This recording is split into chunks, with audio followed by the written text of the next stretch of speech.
Hey everyone, my name is Igor and welcome to my channel.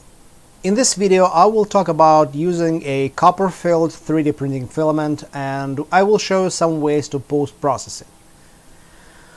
I've picked up this roll of the Proto-Pasta copper-filled filament at my local Micro Center store. It's probably not going to be my a to-go filament for every occasion. It's rather expensive. But it can be used to produce some very cool and unusual looking models. So now, without any further ado, let's get started.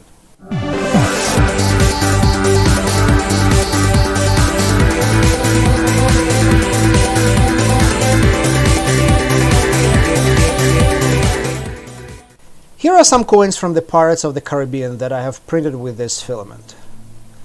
The first thing that you notice when you take them in hands is that they actually feel quite heavy, like substantially heavier than your regular PLA.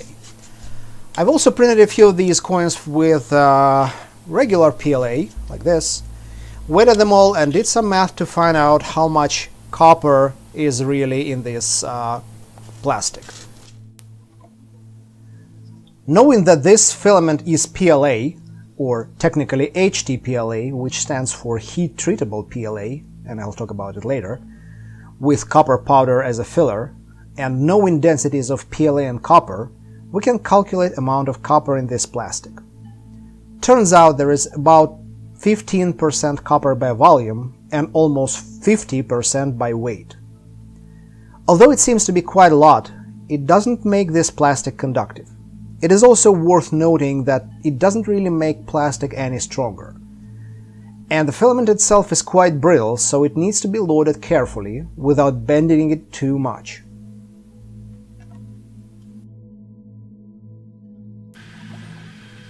It prints just like a regular PLA. I have actually cloned one of my existing PLA profiles in Cura and just adjusted the temperature. Other than that, there is nothing really special about the required settings.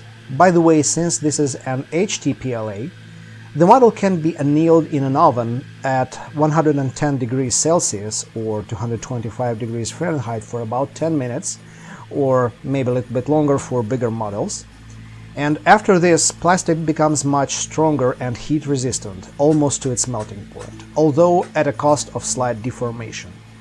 Width and depth shrink by about 1.5% and height grows by about 1%. What really makes a difference is the post-processing options. As it is without any special treatment, as you can see, it can probably be used to imitate terracotta, clay, or maybe bricks. But because of the high copper content, it can be sanded and polished to imitate metal surface to a certain degree. There are also some chemical treatment options available, and I will demonstrate them later. Here I am sanding this coin with some sandpaper. I have 220, 320, 400 and 800 grit, so that's what I'm going to use.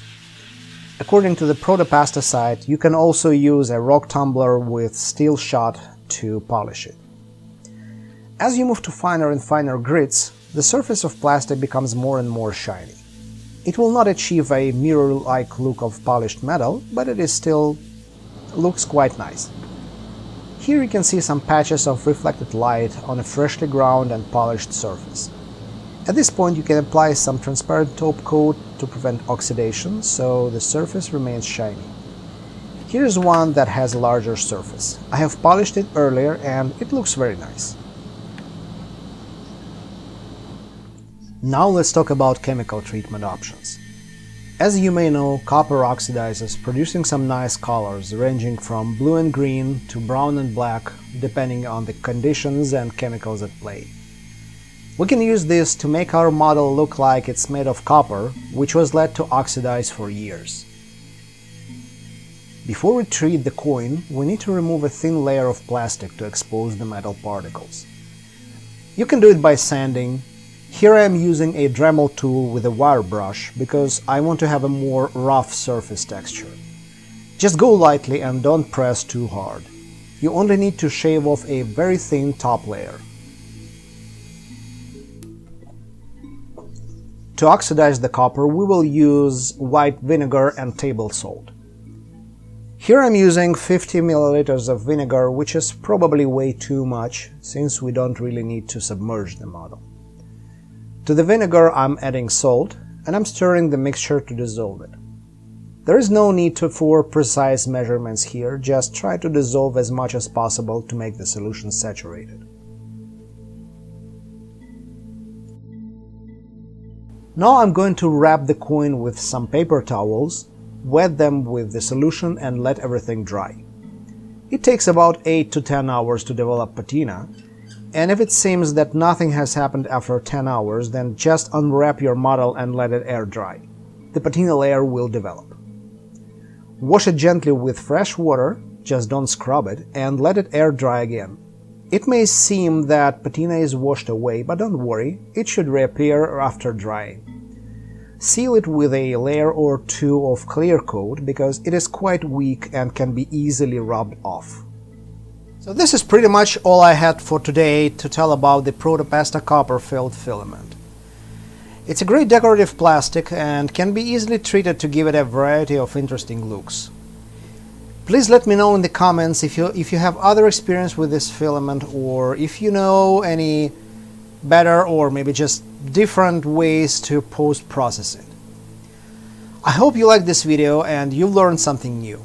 If so, please consider liking and sharing it, subscribe to my channel, and of course feel free to leave comments, they are always welcome. Thank you, and don't forget to have fun. Bye!